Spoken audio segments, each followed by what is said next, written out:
Howdy, folks. This is Barefoot Ted coming at you, and I am pleased to have Dr. Brett Barry in the house today, and we're going to be chatting about life, liberty, and the pursuit of happiness in one way or another. Beautiful. And I'll set the stage for you guys real quick. For me, I am in my kitchen, which I consider to be like my favorite place on earth. I've got incredible views from where I'm at. I've got things to hang on and things to play on when I'm in here. And indeed, it turns out it's a podcast studio too. So Lord have mercy, can't complain about that. And I'll situate myself. I'm sitting on top of I can see the ocean from here, the Pacific Ocean.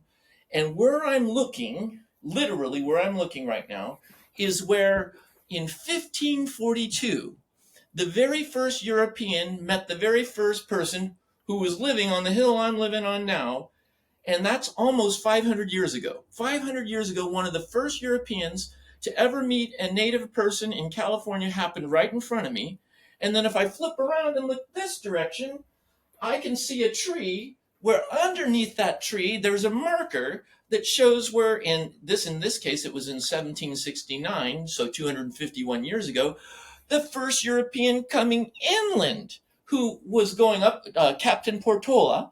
On his way to get to Monterey, he overshot Monterey, thinking that can't be the bay they were talking about from 200 and something years later. I'll keep going, and discovered San Francisco Bay for it. And it was like, Lord have mercy. So in 2026, we will be celebrating the 250th anniversary of the Declaration of Independence. We need to reconfirm that document and say, hey, let's go for it 2.0. And then it's also the 250th anniversary of San Francisco and basically of California. And now California is the fifth largest economy in the world with all kind. How it's amazing. It's amazing the history I get to sit on. So from this place, we are going to talk about you, listener out there. What the hell can you do so that you can, when you're 60, be like, oh, wow, I'm actually getting stronger and better as I get older, rather than I'm falling apart and I got, people, I got so sick and tired, Brett, when people were like, they define themselves by their problems. I've got a blah, blah, blah, and I can't do this because of yada, yada. And oh my God, if I would have thought like that, I wouldn't be here. You wouldn't be there. We wouldn't have anything to say. We'd be just sitting around. Hey, when's my medicine coming? Yeah. Man, You woe got is it. You me. got it. So how is it? What is it that we can do? What is it about this infectiousness of health, vitality? Why is it that people don't have access to this more? All the stories they've got often are leading them in the wrong direction. There's some kind of medicine or some kind of this, some kind of new food, some kind of that. Where I'm all about the fundamentals. So that's my introduction. I'd really like to have you go ahead and tell me about you, and then we're going to have a conversation. How's that sound? Sure. Sounds good to me. So, I am a fellow Californian. I'm also sitting on, I'd imagine, some type of history, but no one knows about it. I'm out here in the Mojave Desert in Landers, California, and right above Joshua Tree National Park. Oh And yeah, okay. the problem with the desert is there's been plenty of history, but it all gets blown away in the sand. So there's not much that, I mean, to some extent, not much that's known, about what happened over here over the hundreds and thousands of years of indigenous peoples, stomping around out here in the sand. But it is likewise a very, very beautiful place and mythical. Yeah, I like what I'm mythic- seeing. It's looking like you got a good little studio there. And by the way, Landers, yeah, I know that area. Joshua Tree is one of my favorite places. Hidden Valley campground Ooh. site 23, like in Psalm 23. Go visit Yeah, that one. I'm telling you, man, in the right light, in the that's as magical as it can get. And actually, the Mojave story, the Mojave natives, there's some there's some good stories about those people. There's a great book by Paul Campbell. This guy Paul Campbell. It's called "The Survival Skills of Native Californians." And oh, I that's can cool. recall in that book, there's a scene where a dude, they would sleep, they made these incredibly comfortable blankets that they would sleep in made out of rabbit pelts. And you Mm. can imagine rabbit fur, and you got yourself a little and you sew that up, and you get crawl inside Oh that. You're yeah, going to be a happy camper in the middle of a cold desert night. absolutely, So absolutely. tell And me, there's plenty of rabbits out here in my yeah, yard. So tell me, what do you do out there? What's your about? What are we going to talk about today? I can see that you're about trying to basically do what I think is the greatest thing to do is mentor people into a place where they can have not a long lifespan alone, but a health span. Like Yeah, they can get rid of all those nagging problems and come up with a new way to attack them rather than some of the standardized methods that have become profitable but not beneficial. I want I 100%. want you to tell me about what you're about over there in Landers. Totally, totally, totally. So again, yeah, my name is Brett Barry, Instagram Dr. Brett Barry. I'm a doctor of physical therapy by trade, but over the last few years, I've really gotten into more of a one-on-one online personal training role, and that kind of was born out of 10 years of doing physical therapy and seeing exactly what you're talking about. People going down this traditional medical route and it not going well for them. So my specific niche of physical therapy is home health physical therapy. So I'm driving to people's homes all day and really getting a unique perspective of people and what aging looks like. And it's been very inspirational for me in a lot of ways to see how self neglect and confusion and just a lack of ability to care for oneself, how that turns out and what that leads to later in life. And that's kind of the genesis and the origin of my personal training journey, and just kind of the message that I hope to convey to people, as I go through this world. Wow. Yeah. Well, first of all, we are so blessed to live in the time that we do where we have like, look at this tool we have. I mean, we're just regular Joes and we've Yeah. got like stuff like that's dreamy, like unbelievable. And the Hmm. idea, I really get it. The idea of being able to uh, coach people, interact with people like in this sort of way from wherever you are is incredibly empowering. And Yeah. ultimately, we waste a crap ton of treasure in this country on all this stuff. And I think little by little, first by drips and then by drizzles and then a flood, I think we're moving into, and this regime change, I think this is really important in the sense that we have a new reason to go ahead and let's see, can we make America healthy again? Can we? And you know Can what? we? We better. We better. Yeah. And the stakes are high. And for the individual, though, the stakes are the highest. Each individual, their body is the greatest thing they're ever going to have access to. That's the most important thing they're ever going to own.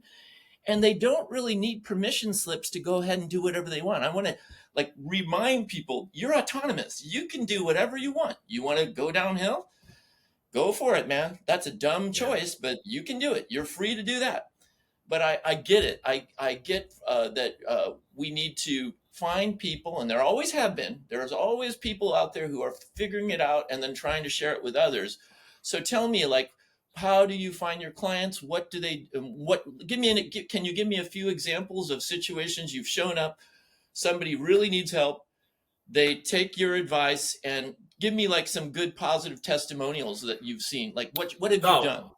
absolutely, absolutely. I mean, so as I'm starting out in this field to some extent, I was a college athlete. I played tennis and soccer in college. My whole upbringing was sports, and the thing that I'm finding is that you kind of attract what you are, and so in some way, I still embody that college that athlete, in my everyday life, and so I'm attracting people like that. And one of the biggest things that I've noticed is once that routine, once that that sport goes away, the coaching, the discipline of that goes away, people are really lost. They don't know how to, so to speak, fend for themselves, how to take care of their bodies without relying on that sport and that coaching. And I think in today's internet world, information overload is the biggest problem I see in people. And like with some of my clients, there's so much input from online, from friends and family on what to do. It's that inability to make a decision, to trust the path that you're on and stick to it. And so, for instance, we could talk about one of my clients, Curtis. Um, Incredible, soccer athlete in college. Went through the various injuries that come with that: head trauma, knee, ligament tears and whatnot, and just trying to get back on track. And what does that look like? And for so many people, it's the inability to know what to eat, when to eat, how much to eat, and then integrate that into a workout plan that doesn't have to be perfect. It just has to be something to help you, uh, you know, along towards your goals. And so at the time that I started working with Curtis, his knee was so damaged from years of soccer, he couldn't run. But by proper nutrition, allowing the body to heal itself, and then through intentional specific exercise, we got him back to running by the end of that. I think it was 4-month program.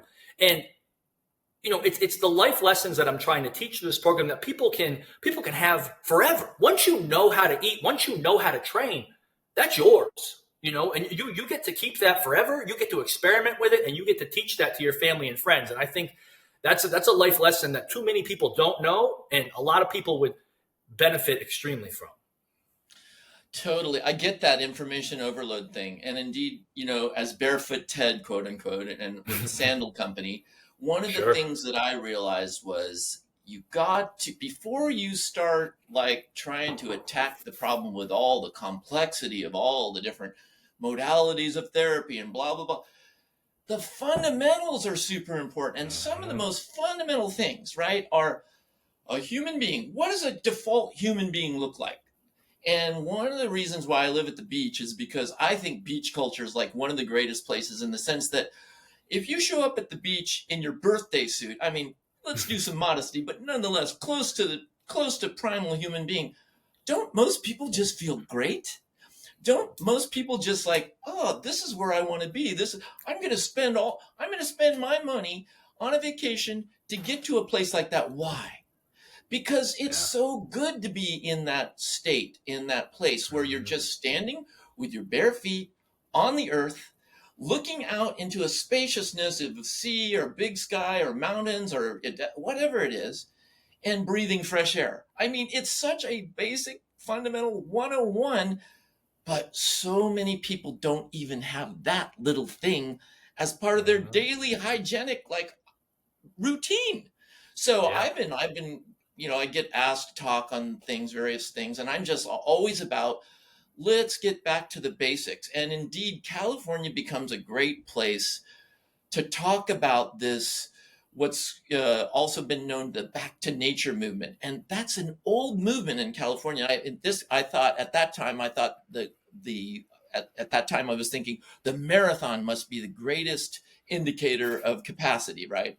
So I started like trying to work towards that. And at first I was like wearing, just trying to go the regular way. And I was realizing this isn't going to work for me. I was thinking, how do those guys run that far? Isn't Yeah. that, how can they handle that much pain? And ultimately on that journey, I started, the thing that suddenly hit me that blew my mind. I was having trouble with my feet.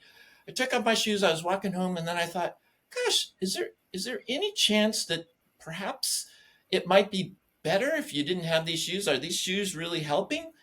And that rabbit hole led me down to where I'm having a conversation with you. Literally, it was Yeah, the yeah, yeah. realization. You're still in that rabbit hole. You're still Yeah, there. it's still in that rabbit hole. We're still trying to learn. And in the end, I think helping people getting back to the fundamentals of being a human isn't about a lot of excess. It's really about honing it down, getting rid of all these messages, trying to narrow it down, and giving somebody a something to shoot for that's Yeah. within their grasp that they can begin seeing results. So that's what I'm trying to in this talk. I really want to remind people who maybe are in that information overload thing that you got to experiment with less is more, not Yes. more, but less is more. Start trusting that complex, beautiful, mysterious, hard to understand, but totally capable thing that is called your body. Pay homage to it. Don't try to think Mhm. that it's broken by default. That is not true. It has capacities that are beyond your imagination. You need to re-tap into that, the trust of that. And one of the ways to start is to start getting rid of some of the things that you don't need and getting back to finding what are the things that you need. What do you think about that idea? I think it's beautiful, and I think it's multifaceted. Not only getting rid of the things physically that you don't need, but getting rid of the things mentally that you don't need, like these thought processes that you've been clinging to for X amount of years that someone told you when you were 14, and you're like, you need to run X amount of time, or you need to do XYZ exercise. It Something that I really try to awaken my clients to is that every human body, is completely different on this world. And there might be an exercise routine or a running routine or a diet routine that works great for you. And if that's the case, don't try to change that to fit into some type of box that you read about online. You're your own experiment. Your whole life, your whole body, it's yours. And the freedom to experiment and grow as a person in your routines and your exercise doctrine, that's a freedom that you get every day of your life. And making that awakening in people's heads is amazing. And it's something that I really strive to do with each one of my clients.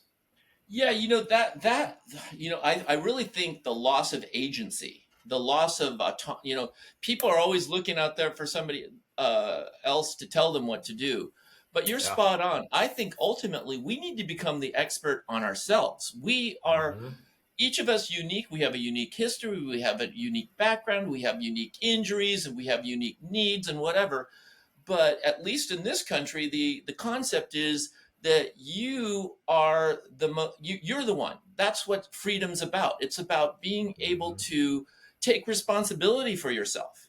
No Yep. one's going to do it for you. No one can do it for you. You got to Nope. do it yourself. So that message alone, even if you, it doesn't even matter. After that, it doesn't really matter. Like you said, it's like once somebody's on that path, and I think that's what really reawoken in me. It was the realization, like, no one's coming here to help me. And starting to like thinking, oh, if I only had more money to try this, whatever. It's like, Yep. no, first get to the point where no one's coming to help you. You got to take care of yourself as best you can. What you need are people who can mentor you, people whose the riff you hear, the some of the things are touching you, making sense to you. Find those voices and then begin to practice. If you don't even have to be perfect from the beginning. You're not going to be perfect, but Nope. do something. Go Mhm. outside. Literally, I say if you haven't done anything yet, one good way that somebody asked me yesterday, and I was on a talk, and I was like, if you don't have anything that you've done yet, try like going outside for 5 minutes and just standing outside and breathing in the sun. I mean, Lord have Yeah. mercy.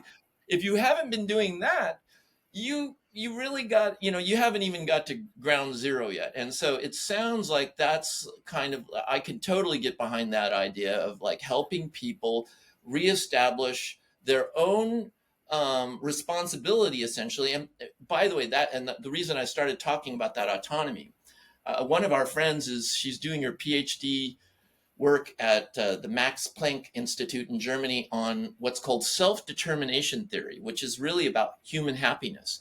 And there's Sure. three very necessary things if you want to be happy, according to this theory, and you'll see that it makes a lot of sense. There's three things that you need. First, you need to be autonomous. You don't want somebody telling you what to do and you do this and you do. I mean, you're not going to be a happy camper if you don't even have your own ability to make decisions about what you're going to do in your life. So that's Mhm. number one, and that's obvious. The second one is some kind of competency. You need to be able to come up with some kind of skills that allow you to be valuable to yourself and to others around you. And so, that means you got to find something that you can do that you like, that is unique about you, helps you create value so you can become a useful member of your tribe. And ultimately, which it ties in with relatedness. You need to have other people around you that you're able to relate with and do things with so that you're not just sitting there alone, like doing nothing. So, but that autonomy, and with health, it is autonomy. And like all these people wishing that we need more money to spend on this and more money, it's like, oh my God, no, downsize, get Yeah. smaller, get less, get rid of all that stuff and stop. And ultimately, getting the human animal to be able to resonate and to become vital whatever that tool is, you'll make the medicine you need inside of you all the time. I mean, people Yeah. are, we are a manufacturing of all the things that we need. If we could just get rid of all the stuff that's blocking that from happening with all these outside things coming in. I mean, some people take so many friggin' pills for things that if they just stopped eating X, Y, and Z, they wouldn't have to take the friggin' pills. So now they You got got it. X, Y, and Z in their system. They got the pills in their system, and they're one, and then they're, then they're unhappy. Lord have mercy. Please throw it all out. Come on, Yeah. have an Yeah. awakening of some kind. Yeah, and I mean one of the things that does make me hopeful is like with all the downsides of social media, and like people maybe people over judging themselves or getting in their heads too much. I think over the last 10 so years, I think one of the positive things I've seen is for the right reasons or not, people really diving full force into trying to better themselves, trying to look better. And I don't want to give credit to social media, but at the same time, I do think it's a driving factor in people trying to keep up with what they're seeing online. And to some extent, I think that's a positive thing, to see other people being able to do it and picking up a diet tip here and there. I think it's had a positive impact, and that does make me hopeful that these next generations, mine and people younger, are going to be able to lead healthier lives. Absolutely. Ultimately, I couldn't agree with you more. Ultimately, I think the biggest status, because we're trying to evaluate who's higher, and of course, looks and all. I don't know, social media, of course, it gets gamed by other things, but the most Sure. important thing is everyone ultimately is going to get attracted to people who are healthy, vital. They're going to want to know what they're up to. And if it's Hmm. real, right? If it's not like a facade or some kind of cosmetic thing alone, that's ridiculous, right? That's not going to be beneficial to them. But ultimately, Sure. we do get attracted to people who have that vitality, who look like they're happy, who look like they're, capable. And Yeah. that's so, yes, there's a million different ways you can go if you go on social media. But for example, you're listening to us right now. Well, I guarantee you're getting some serious tidbits of wisdom here. We don't have a potion or a powder to sell you at this moment. Although, of course, I do have sandals. And by the way, that's how I entered. Why am I a sandal company? That's one of the things that I started doing, and it's because that the feet are the foundation of everything, right? If your feet aren't working, if your feet aren't happy, you're not happy. You're not Yeah. happy. I mean, there's Hmm. endless stories about the friggin' the lion who has a friggin' bramble in his paw. He's screwed. He's Yeah. screwed. It doesn't matter how much power you have. If the foundation of your body is not healthy and happy, you're screwed. And Yeah. Da Vinci looks at the human foot and says, "This is the preeminently engineered part of a human body." And what do we do? What have we done? We convince people that thing is broken by design, and that you got to buy X, Y, and Z, and you got to do this. And it's, Lord have mercy. When I went on my journey to come back to health, it turned out that I already knew that was bullshit, right? I mean, it's Yeah. like, because I grew up in Southern California. I had done all these things. When I went to school, the brand of clothing, I grew up in the 70s. I was born in 1964. The brand of clothing that was all it for me was called Hang 10. Oh It yeah. had every shirt I had two golden feet embroidered on the chest. Of course I understood this, fundamentally. And so Yeah. when people were saying you can't do that, by the way, that's a nocebo. There's something called placebos, which are good. You kind of think you can, it's going to help you, and it actually benefits you. And that's really interesting. But there's also something known as nocebos. That's when somebody in authority tells you you can't do that. And guess what? Then you can't. And I Yeah. was like, I was more like the emperor has no clothes kind of kid. It's like, what the fuck are you doing? I can't do that. I've already done that all of my life. What am I, like some kind of aberration? And Yeah. so as I did that, when I was a kid, all I wanted to do was either, when I grew up, I was thinking, what do I want to do? I wanted to be the president of a surfboard company or a skateboard company or something like that. And I actually did do it. It's still a platform, but I went all the way back, and I believe that the sandal is one of the oldest human inventions that still pays homage to the foot, but it kind of creates a portable ground situation. My foot gets to do what it does, needs to do. It's got all those things to flex and move and splay, and it requires that. That's how it does its magic. To like Uh-huh. cramp that thing into some other kind of thing that's going to do that for you is just so ridiculous. So my thing has always been reconnect to that foot, and then ultimately that's like body surfing, let's say, but maybe you want to go on the bigger waves. And that's what I started. Luna sandals is more like, here's a platform, you can't be barefoot every time always, but where when you want to keep that same sort of style of your foot getting to do what it does, and at the same time gain some protection and all of that, well, why not take this? And that's where it was like I finally got to like get into the place where I always wanted to be, but I just picked the earliest platform, the first platform that humans have been Yeah. riding, and I've been stoked on that. It's been so much fun to be able to like see how other people have taken up on that and taken it into their own world. So I'm curious for you, how did you learn about Luna sandals and Barefoot Ted? I guess, of course, Born to Run, but what's your experience with Naturally, sandals? Have you had naturally, any? naturally. Yeah, No, no. I mean, Born to Run. I think everyone on the planet's read it at this point, and if they haven't, they should. It was such an inspiration to me. I mean, especially growing up playing sports, your feet get stuffed into a cleat from your time you're 3 years old.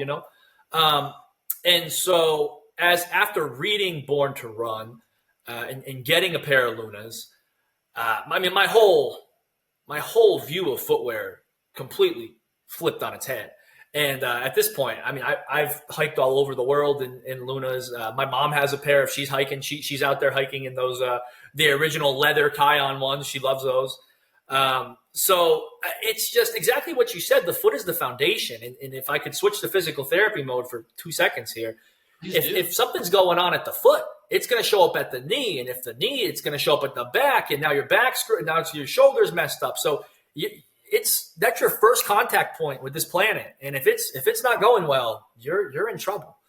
But yeah, the Luna has been an incredible adjustment, and now I mean, in my everyday, my job, I can't wear sandals to work for medical purposes or whatever. But I advocate for both my clients and myself. I wear the most minimal shoe possible, and I feel so much better, in that medium as opposed to a heavy, clunky hiking shoe or sneaker. And so many people miss out on that, and it's so important. Well, another part of it in Born to Run, one thing I like to say about the whole Born to Run thing and the whole ultra marathon and running. Look, first of all, first and foremost, you don't need to run endlessly. You don't need to run hard. You don't need to go far in order to get the benefits of running. Actually, I'm all about what's the least amount that works the best. I Yeah, did the ultras and things like that. That's because you want to ride the big waves. You want to sure. see what you can do. You want to stretch your imaginative boundaries of what you're capable of. But you don't want to do that every day all the time, at least that I don't. And one of the big Yeah, problems I see with runners these days, I'm all about quality over quantity. You don't need to do a sure. crap ton. I don't run a crap ton. What I do is I focus on quality. What's quality? I say a half mile, 800 meters, run really well, just a nice trot where you're learning how to feel that efficiency. I think efficiency is key here. I don't want to Sure. know how much energy I can waste unnecessarily. I often think of it like this. What if you're given a beautiful car? Let's say a brand new Lamborghini shows up, but you pour crap fuel in that thing and it's not tuned. Will running it harder make it better? Hell no, Mm. it'll wear it down faster. Yep. So people need to get back to the fundamentals. And, some people think, oh, Barefoot Ted, you run 100 miles and blah, blah, blah. Yes, but that's not my goal. My goal isn't to just run longer. My goal when it went to long distance stuff, I know a lot of people are kind of attracted to the pain of it. I was never about that. What I wanted to do was find how I could get into a sort of a state where I'm so attuned to what's happening in my body as it's happening that I end up essentially creating what I feel is like an energetic wheel. You just find that right turnover. It's like when you're jumping rope, when you find that perfect tuned spot, you're not wasting energy. It's more about a technique of getting fine tuning the perfect combination of whatever it takes to get to that place. But when you're in it, you know, it's like balance. You just know when you're there and you're in the, I love being in that space where, you know, that lightness and that I just really think it's so an important thing for people to discover that we have it. You know, a bird flies. When a bird flies, does it wear itself out by moving well? When a deer runs, does it wear itself out by doing what it Yeah. does well? No. Yeah. And when a human finds, that's why I believe it's very important to start getting some barefoot time out there to feel what it's like, you know, with no filters, to feel what it's like. When you master it, when you master this technique, you can be on the hardest surface in the world and it can feel like you're running on, it's like it doesn't make any difference. And matter of fact, the harder it is, the easier it is to find that tuning spot, and then learning how to find that spot and then carry it more and more. That's all I've ever been. And by the way, Yeah. another thing I like to do in my running these days, I like I like, you know, people have all kinds of gadgets and that's cool, use them. But keep in mind, we have all kinds of gadgets in ourselves that we haven't even tapped into yet. And I think nose breathing becomes one of them for me. Mm. If I can keep the intensity in a nose breathing state, I suddenly have this new way of really evaluating how efficient am I being? Well, if I can Yeah. keep it in a nose breathing state, there you go. I know I'm finding that sweet spot for me. And I'll just throw this out there. There's a book, 1860s, by this guy Catlin. He painted all the Native Americans at that time. And after all his painting, painted every tribe, he ended up writing a book that's very funny. It's called Shut Your Mouth and Save Your Life. He found that Okay. every Native group was training from childhood on to not be mouth breathing, like to learn Mm. how to, even babies, close their mouth so that they would be mostly being able to learn how to regulate themselves through nose breathing. Isn't that trippy? Is that the origin of the rock in the mouth? Is that where that stems from? Yes, that's part of it. That would be, Yeah. that was one tribe did that. There's another book called Indian Running by Nabokov. I think it's like in the 70s or something. That stories like that come out where other little techniques, the rock in the mouth with some water, and then you have to spit the water in the rock. Yeah, those are Yeah. all techniques for self-regulation, learning little techniques that, and that's why when they would see, you know, some of the Europeans coming with their mouth breathing and their rotten teeth, it was like, ooh, they're almost like living dead. They kind of like felt sorry for them. And I mean, Sure. this is just, we're making, there's all kinds of different ways of telling this story, but in general, this is kind of like what the book Shut Your Mouth and Save Your Life was all about. Isn't that so funny? And it turns out it's like in vogue now to like reconnect to Yeah. these, and just like bare feet, breathing is something so fundamental, but like so many people Mhm. don't understand. There's like little secrets that different human cultures picked up on, but there was no money to be made in that arena. So not too many people know about it now. What do you think I about know, that? I know. Well, now you're seeing it now with the introduction of like the mouth tape at night and whatnot. That's making obviously like right now a big comeback and just training people to breathe through their nose at night. Yeah, well, I'm telling you that has had benefit for me. And then another, I guess I'm going to keep riffing on these fundamentals that I've discovered that I truly believe are benefiting me. The other one that I'm getting into, and over here in Santa Barbara, we're in the process of putting in the backyard a better sauna and cold plunge. Nice. I really, it's mind-boggling, but hot and cold. This is a therapeutic tool that people's all over the world. That's the other thing. I love it when you find these things that are like literally showing up all over the map in the Yeah. world. People discovered it. Why? Because it worked. So all over the world, people do hot and cold therapies. Why? Well, there's all kinds of reasons why, but some of the interesting ones include what's called heat shock proteins, which by doing this hot and cold gets more of those to be released, and those little suckers go around and look for proteins that are broken down and either repair them or mark them for autophagy. so to Hmm. for the body to clean them out. And I am like, so like, I got turned on to the sauna cold plunge thing when I was living in Seattle, because I was like so missing out on my sunlight. And it was like, I found the sauna culture.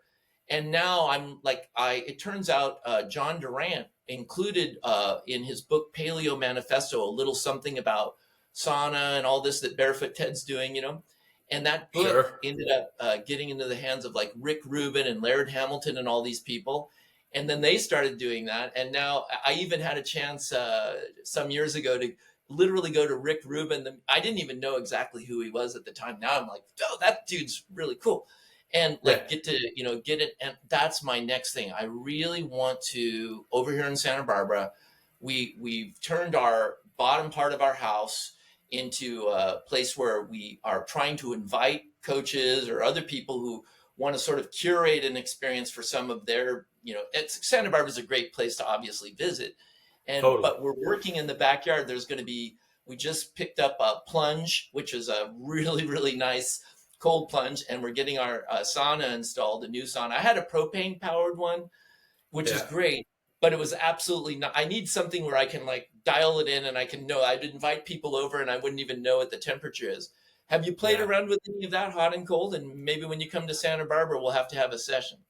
Oh, absolutely. Yeah, I think it's hugely valuable. And one of the funny things about being out here in the desert is in the summer it's up to 120 degrees. So that type of heat exposure will change a person, and your body will adapt quickly. Uh, but I think it goes back to, I mean, we can even think about it as the foot. I think it goes back to like insulating ourselves from struggle is never the way. We're insulating our foot in a shoe. We're insulating our temperature in the house. And our bodies, we as an animal, are designed to excel with challenge and stress. That is what we are built to do. Everything about us is built for that. So the more we take that stuff away, I think the more we're going to see people going back in that direction, because that's our primal state. That's our natural state.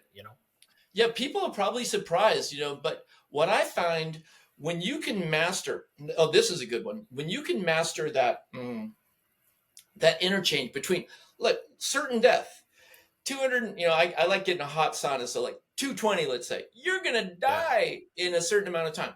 And then you flip over to, let's say, in the 40s on water, you're going to die if Yeah. but when you start finding that rhythm where you can learn how to test the edges and start expanding those edges a little bit, creating a bigger and bigger area where you can be comfortable and capable, you almost really are really, you're mechanically moving things through your body. You're helping reduce the load of your body of having to do, you're sweating, you're getting, these things are just so fundamental and basic that people's all over the world figured it out. They didn't need Yeah. anybody to tell them.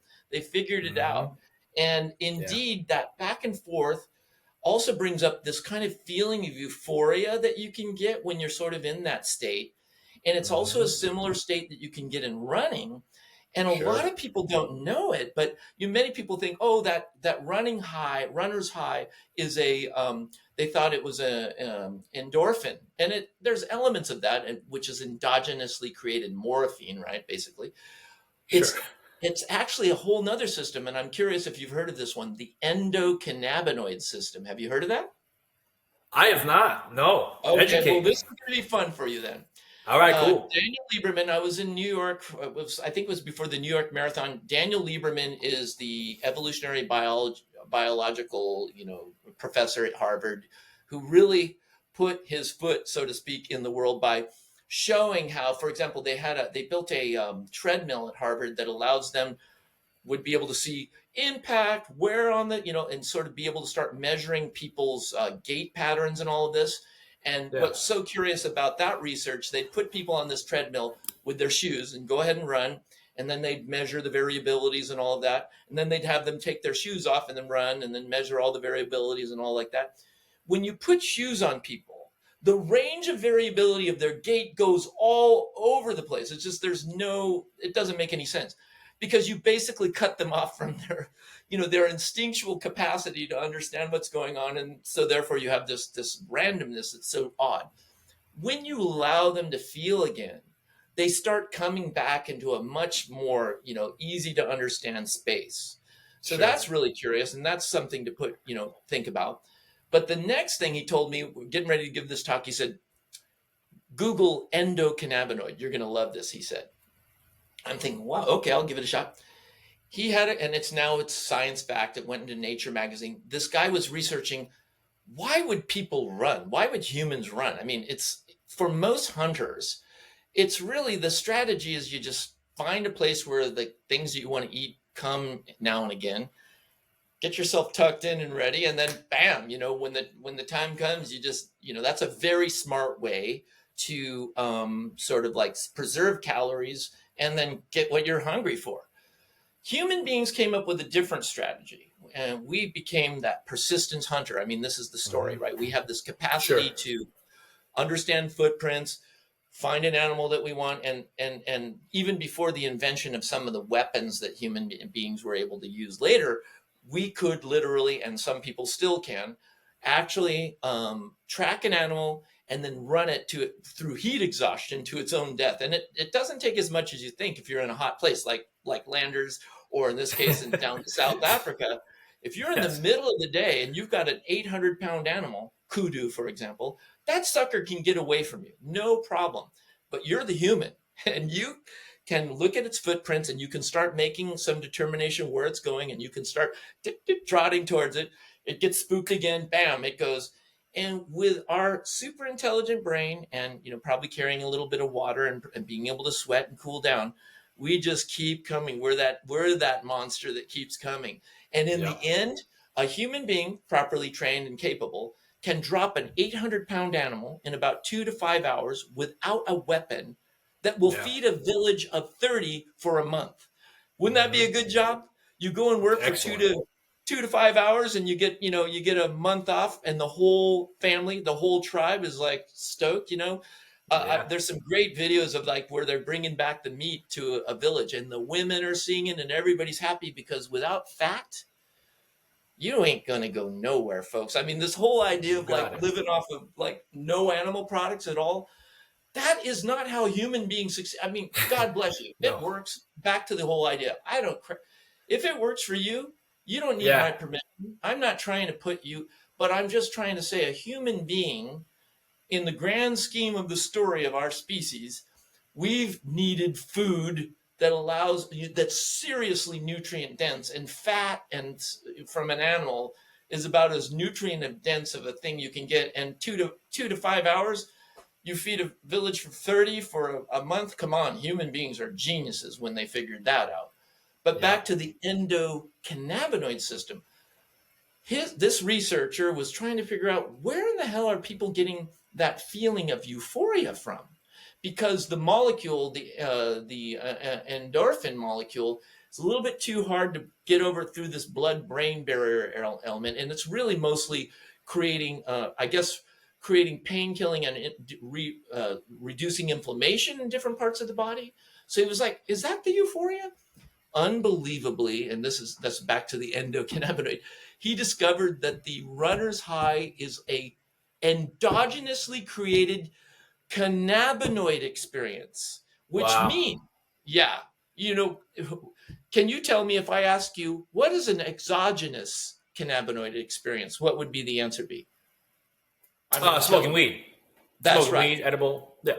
But it turns out that the body does that, and getting yourself in that steady state of being kind of like, right, you're not overtaxing yourself. You're sort of and that's why the nose breathing, this is why I'm concentrating on some of the, why not create, and this is why I'm talking about the miracle of the human body. Why not create, just by movement, the cocktail that you can use, that actually literally, when that endocannabinoid attaches to the receptor, it creates anandamide, which is the bliss molecule.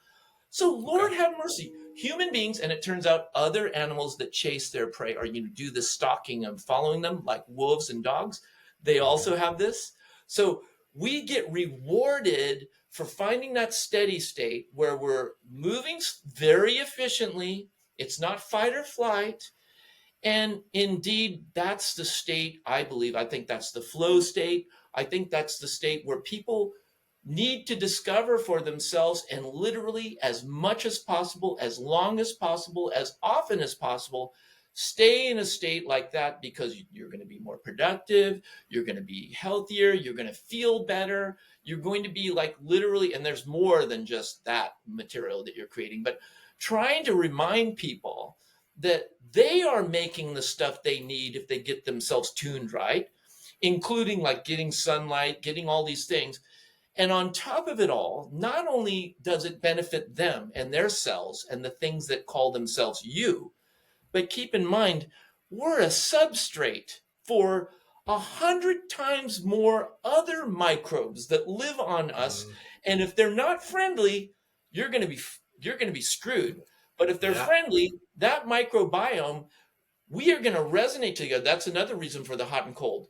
When you do hot and cold, it also starts breaking down those things that are not friendly, and then the body notices those. But the things that are supposed to be with you, they can handle these wiggles and jiggles and start breaking down those. I'm telling you, man, that's why I'm 60 years old, and I'm starting to realize, screw this. Let's be like Jack LaLanne. This was a guy back when I was a kid. There was Oh like yeah, my oh yeah. yeah. And it's like, why not get stronger and better as you get older? That's a great Yeah, challenge for your clients. We have absolutely. so much garbage, both mental and physical, that we built up because of the way we've been living. Once you realize that you can start riffing on this new style, why not give yourself a challenge of getting stronger and better as you get older? That's what I'm doing. It works. What do you think? I love it. I love it. And I think there's so much of that mindset. Like you hear it, like kids graduate high school, they graduate college, and all of a sudden they're washed up, like, it's a downhill from here. And people will say that. And it's propagating that type of mindset that I think is like infectious to society. But as you're saying, our bodies will continue to get better, to continue to rise to the challenge as long as we provide one for it. And so, yeah, there's no reason 60, 70, 80. The pursuit of getting better should never stop. It might change, what that looks like might change, but the pursuit shouldn't ever stop if you're aiming to be a healthy, viable, active person. Absolutely. I couldn't agree with you more. So I guess we're getting to the top of the hour, getting close to the top of the hour here. What do you think, based on what we're saying? I mean, what is it that what's the next step? How somebody's out there, they're listening to this, they're thinking, wow, those guys sound like they got onto something there. Yeah. What would be like if somebody's hearing this and they're thinking, hey, I'd like to go a little deeper. Maybe I would like to have some personal coaching, is there Sure. some way that they can reach out? What would be, let's say I'm that guy, whatever. I mean, I'm like, I've heard those guys. I really want to. I want to make a change in my life. I'm just tired of being sick and tired. What would they do if they wanted to reach out to you? What's the steps? And then, yeah, what would that look like? Give me an idea. I'm super reachable on all socials. If you can find me on Instagram at Dr. Brett Barry, and I would be happy to have a conversation and help out anyone that comes my way. So Dr. Brett Barry, Instagram, TikTok, wherever else you want Got to it. find me. Well, I'm going to encourage. I'm all about, and I believe we need more and more of this. People who have, like you, through their own experiences, and then of course in training and all the rest. And so you've got this great you as a person, and there's lots of yous, but in this case, you, through your personal experience, and then your training, and then the alchemy of living your life and figuring it out, and then starting to reach out and be able to and have the benefit, because that's one of the thrills for me. Is it's overwhelming when you start realizing you were the spark, you were the impetus, you were the person that was required for that other person to make that step and Yeah. go on to the next. It's one of the most rewarding ways to create value in the world, right? This is your And it's a company. chain reaction. It's a chain reaction as well. I've had clients who are doing, working with me, doing my program, eating in a new way, and their spouses are losing weight secondhand. It's a chain reaction that people are able to pass down from themselves to their spouse, to their children. And it's amazing. Oh yeah, actually, yeah. When people, and by the way, I'm glad that you said that. That's really interesting. I realize now in my own personal life, I was mentioning it with the nature boy and my grandma, but I've started realizing these are these are family heirlooms. These are generational wealth, and Uh-huh. families that learn how to become healthy, um, that's like a really important skill set, because we can easily get hoodwinked, whatever. So, with this whole COVID thing, the whole right away. By the way, I was like, huh. Yeah. First and foremost, let me just tell you this: it is ignoble to act out of fear. It's just ignoble, and I want to be noble. I don't want to be ignoble. I don't make any decisions from fear. That's ridiculous. You got to get over the idea of fear, because when you're in the fear mode, you are not making good decisions anymore. You're being manipulated by fear. And so I was like, right from the get go, I was just like, this doesn't sound right. And my Mhm. own, just so you know, I've always been sort of a little bit of an anarchist, right? The sign would say no trespassing, but I looked over the sign. There's a awesome place to skateboard, and I'm not Sure. going to hurt anybody. I'm going over there. Sorry, that's just the way I've been. So when suddenly everybody was just like, "Oh, we got to do," I'm like, "Where the hell is your backbone, folks?" Yeah. And Yeah. thankfully, in my family's generational wealth, my grandmother had already clued me in on this stuff. So we basically, when you, by the way, father, mother, whoever you are, when you take care of yourself, when you make that step, you're voting for the future too. You're voting for the Hmm. future. If you want to do something valuable for your kids, my God, get yourself in line, man. Take care of Yeah. yourself. That's the Yeah. most The more important the thing. more I the more I fill this role, the more I embody this role. That right there is like it's very much becoming the core of all of this. That you know what the parent does, whether they know it or not, the child is going to embody. The child is going to do. The parents' eating habits are going to flow down into the child. The parents' exercise habits, it's going to get passed down. And being able to spark that, like you said, and educate the parent in a way that's going to help the child is incredible. Well, dude, it saved my life many times, right? Because my grandmother told me various things.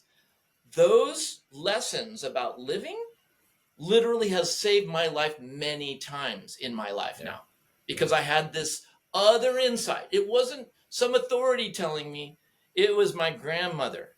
It was my grandmother. Advice Yeah. and information, everything from, like, in her little, like, she was in West Covina, California. Everyone around Hmm. her in the suburbs, green lawns, typical suburb. Her yard, avocado trees, Nice. pomegranates, guavas, lemons, oranges, growing over here. Straw. It's like, Lord have mercy, man. It's like, folks, wake up and do something. Oh my gosh, this is so much. I could talk like this all day long. Same. Um, Same. yeah. So I guess someday in the future you're going to have to stop by our place over here in Santa Barbara. I'm looking for. I really am going to want to in the future have ways where people like you who are reaching out, who maybe doing online coaching, maybe once in a while have some kind of event or something where you encourage Sure. some of your clients or others to come to Santa Barbara and spend a day, where you have like a workshop and you have some kind of location where you can do all that kind of stuff. And of course, yours truly will be there to sort of add a little bit of flair. I'm kind of like excited about stepping it up now. Now that we're in Make America Healthy again, I really Sure. believe it's the most. There's actually ultimately, for a country, there's nothing more important than having a healthy population, and the proof is in the pudding. Look at how much frigging money we waste Yeah. on our treasure, on Yeah. health, and it's all bullshit. Most of it, a huge portion of it, is a complete and total waste. All kinds of administrative costs and bureaucrat, and Hmm. even in the friggin' medical world. It's like, So, come on, man. We got to clean that up and get back down to the yeah. fundamentals. That's if people Absolutely. want to do something valuable for their family and their country, take care of yourself, man. It's your You got it. responsibility. It's your responsibility. Who cares about cheaper medicine? Screw that. How about learn how to not have to use medicine at all? Make the Well, medicine. it's a matter of healthcare versus sick care. You know what I mean? And healthcare Yeah. should be done. Healthcare should be done by yourself, on your everyday. Sick care is for when things go wrong, but Things healthcare go should wrong. be a Yeah, daily practice. that's right. If I'm riddled with bullets, if I've been broken by machines, if Yes. I need, go ahead. But don't try to tell me that there's a pill that's going to do better than me learning how to be responsible for myself if I have something like diabetes. Come on, man. Yep. Yep. Learn how Yep. to, find before it gets that bad, figure out. Don't become the rube. Don't become somebody else's profit margin. Totally. Become, stand up, have a backbone, learn how to take care of yourself, have the will to live. And if you Yeah. don't have that, Lord have mercy, you're screwed. You're screwed. I've seen it. Now I've lived long enough now. I've never been preaching my message too much like in this way because I felt I need to master this first. I need to really reach an age where I feel like, I've got something to say. At 60 years old now, I feel confident that what I've learned, what I know, what I embody is valuable. It could be life-saving. And if this doesn't motivate you, and if Dr. Brett doesn't motivate you, ouch, I don't know what to say Yeah. for you. But if it does, you can do something. You can do something today. Hey, Absolutely. totally awesome. I think we're going to wrap this up. Oh my gosh, what a great call. Yes. Thank you very, very It's much. finished here. They can cut it off. I hate those things where you cut it off and you're gone. Adios, Yeah. sayonara. Thank you so much for taking the time with me today. Yeah. I really look forward, there's in my case, I used to get so overwhelmed after the book Born to Run came out, like with so many people wanting to uh, hear something from me or whatever. And I never, ever, I'm not a professional. I am not capable. I don't have the skill set to Sure. go further than just sort of the charisma of trying to get people to realize that they got to do the work. So even when I did some barefoot running coaching, but I would only Mhm. coach people one time. I didn't want to go. I didn't have that capacity to like Sure. keep doing that. So I'm so thankful that there are people who can sort of pick up the slack and do that work and find a way to do it in a valuable way. But that's never been my thing. So I love to be able to find people whom I can trust, who I've had built some kind of a relationship with, who our team knows, to be able to send people in that direction because we know people need that kind of stuff. So Absolutely. I will look forward to, uh, you know, let's keep this mutual energy going and see what good we can Totally. do. Totally. Totally. Totally. Yeah. No, thank you. Thank you very, very much. And I got to get out to Santa Barbara, it sounds like. Well, where did you grow up, by the way? Massachusetts. Massachusetts. You came. So you came to the West Coast, man. Yeah. Yeah. You, Yeah. you Massachusetts. And I stopped in Colorado. Colorado was too cold. And I was like, where's the hottest place I can live? And so then I landed in Palm Springs and then eventually up here to the desert. Right on. Yeah, I love that whole area. I really do. It's just that I literally cherry pick the best. The other thing I want to tell you, every year, this is our fourth or fifth year now. My wife's from Istanbul. Okay. I have a 4-month-old baby girl here. I meant to say congratulations. Yeah, absolutely. Thank you. I mean, dude, that is the most satisfying. That's the most mind-boggling and amazing thing. I think we need to like tell young people about that.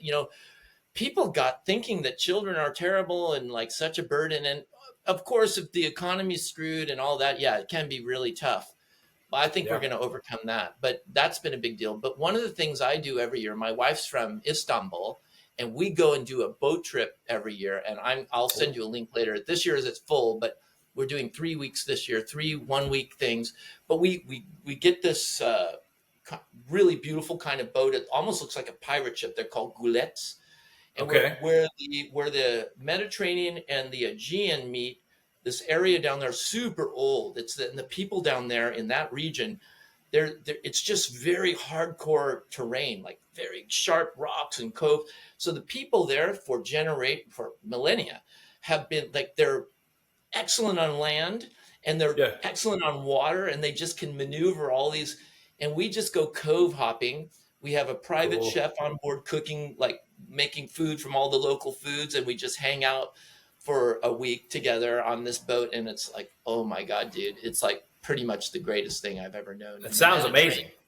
Mediterranean is like legit. So, Yeah. all right, I'm gonna wrap it up. I got to go to my next thing here.